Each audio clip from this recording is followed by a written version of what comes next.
नमस्कार, मैं मनभूषण कुमार आप सबों को मैं अपने YouTube चैनल पर स्वागत करता हूं।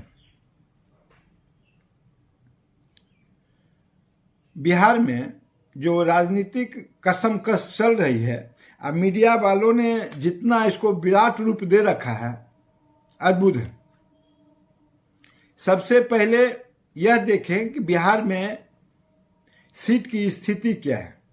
2020 में जब बिहार विधानसभा का चुनाव हुआ था तो जनता ने जो परिणाम दिया था, उस समय की स्थिति थी भारतीय जनता पार्टी 110 विधानसभा सीट पर चुनाव लड़ी थी और उसको 74 सीट प्राप्त हुए थे, जबकि जेडीयू 115 सीट पर चुनाव लड़ा था और 43 सीट प्राप्त हुआ था, और विकासशील इंसान पार्टी 11 सीट पर चुनाव लड़े थे, 4 सीट प्राप्त हुए थे। हिंदुस्तानी आवाम मोर्चा सेकुलर, जो जीतन राम मांझी की पार्टी कही जाती है, उसको भी 4 सीट प्राप्त हुए थे। यह स्थिति थी।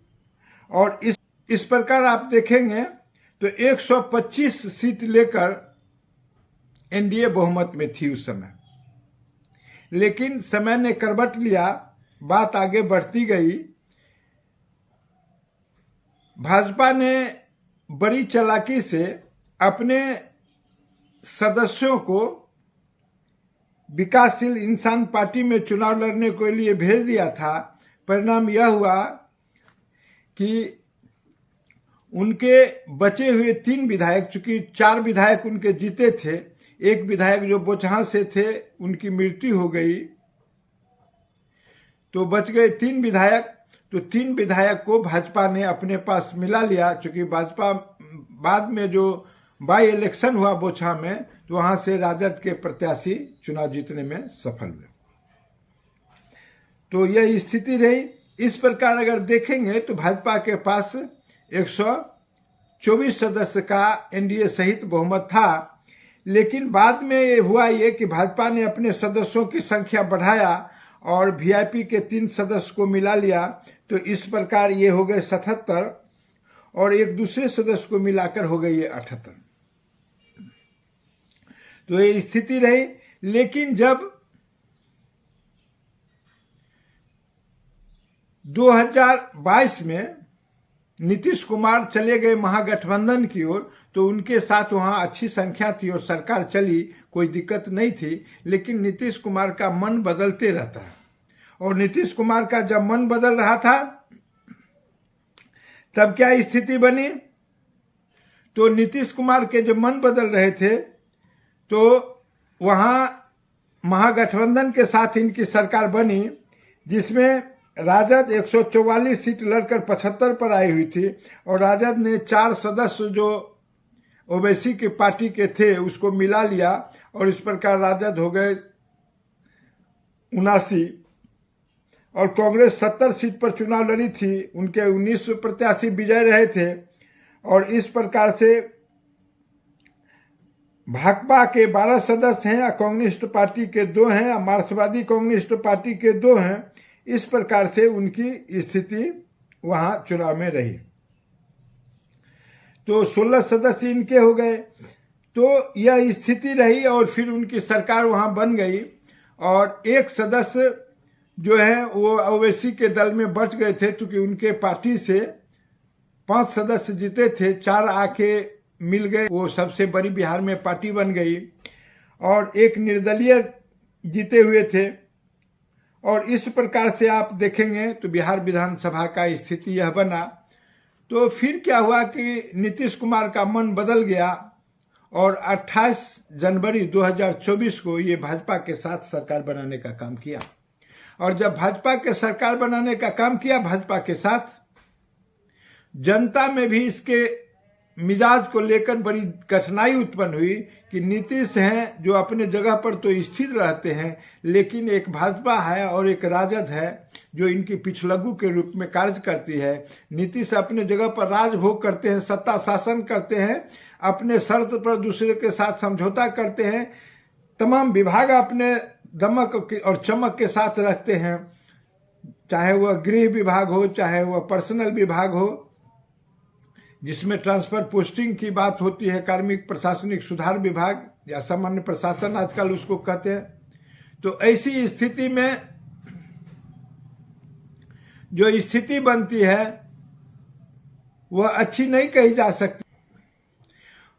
और नीतीश कुमार ने अपना सत्ता का संचालन आरंभ कर दिया। लेकिन जब शपथ ग्रहण किया तो मात्र नीतीश कुमार के अलावे 8 मंत्री शपथ लिए, जिसमें 2 मंत्री निर्दलीय रहे। एक जीतन राम मांझी के सुपुत्र रहे संतोष सुमन, दूसरे निर्दलीय रहे। 3 सदस्य भाजपा की ओर से और 3 सदस्य जेडीयू की ओर से शपथ लिया। तो यह स्थिति बनी और इसके बाद जो गहमागहमी और मंथन आरंभ हुआ कि सरकार टूट गया, सरकार गिर गया, अब गया तब गया, खेला हो गया, खेला लगातार मीडिया में इतनी बात चल रही थी। लेकिन अंतिम रूप से यह बात तय हो गया कि किसी प्रकार का खेला होने नहीं जा रहा है। खेला मीडिया के द्वारा फैलाया गया भ्रम था और जिसके आधार पर मीडिया जिस कदर टाइट हो गया, इस हिसाब से राजनीतिक दल भी सक्रिय हो गए, अपने सदस्यों को बचाने लगे, दूसरे सदस्यों को तोड़ने लगे। आप देखें कि कांग्रेस अपने 19 सदस्यों को लेकर हैदराबाद चली गई, राजद अपने कुनबा बचाने में लगे रहे, अन्य दल अपने कुनबा बचाने में लगे रहे। भाजपा गया प्रशिक्षण शिविर के बहाने 2 दिन वहां अपने सदस्यों को रखा और यह स्थिति बनी। और इसके बाद रात में आ रहे हैं, दिन में आ रहे हैं, फ्लाइट से आ रहे हैं, इस प्रकार से स्थिति रही। और फिर बचने और बचाने का अंततः यह हुआ कि आनंद मोहन के पुत्र जो विधायक हैं शिवहर से, उनके छोटे भाई ने एक केस कर दिया कि हमारे भाई का अपहरण कर लिया गया है। और वह अपने राजद के बैठक में 5 देश रत्न मार्ग में जो उप मुख्यमंत्री का निवास है, जो तेजस्वी यादव के नाम से वर्तमान में है, वहां बैठक हो रही थी। वहां 400-500 संख्या के साथ पुलिस बल पहुंचती है बड़े अधिकारी के साथ और वहां से उनको उठा के ले आती है, जबकि वो राजद के विधायक होते हैं। खैर यह स्थिति रही है, जानकारी के लिए है, लेकिन यह स्पष्ट है कि किसी भी प्रकार का खेला होने वाला नहीं है। अंततः आज 12 बजे तक विधानसभा अध्यक्ष को त्यागपत्र देना पड़ेगा और भाजपा और एनडीए की सरकार एक बार पुनः बहुमत साबित करने जा रही है। इसमें किसी प्रकार का दो मत नहीं बच जाता है। सभी ने अपने कुनबे को टाइट कर दिया है और मांझी ने भी खुलकर अपना समर्थन एनडीए के पक्ष में दे दिया है। और गुप्त रूप से मांझी जी को भी यह स्वीकार हो गया है कि अब एनडीए में ही उनको तत्काल रहना है, क्योंकि उनके पुत्र को लोकसभा जाना है। भाजपा ने कह रखा है कि गया से उनके पुत्र को लोकसभा का सदस्य बनाया जाएगा। यह स्थिति है, इसीलिए सभी जनता, सभी आमजन इस बात के लिए निश्चिंत हो जाए कि महागठबंधन की इस बार भी कुछ चलने वाली नहीं है। नीतीश का परचम फहराने वाला है। नीतीश मुख्यमंत्री बने रहेंगे और वह भाजपा के साथ बने रहेंगे। मांझी जी का जो हम पार्टी है उसके साथ बने रहेंगे और इस प्रकार से ये बहुमत साबित करने में किल का अंतिम किल के रूप में साबित होंगे। और यह स्थिति है, इसलिए सभी लोगों को निश्चिंतता के साथ चैन की सांस ली जा सकती है कि एनडीए बहुमत साबित हर हाल में कर देगा। उसने इतनी मशक्कत की है, रात भर इतनी जुगत की है कि किसी प्रकार के सरकार को खतरा नहीं हो रहा है।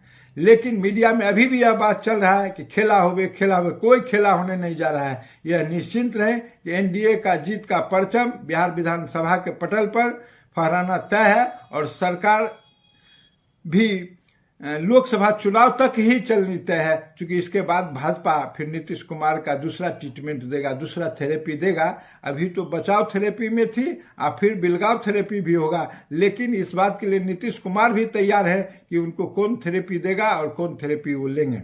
इस बिंदु के साथ अगर यह वीडियो आपको पसंद आया तो इसे सब्सक्राइब करें और बेल आइकन दबाने का काम करें।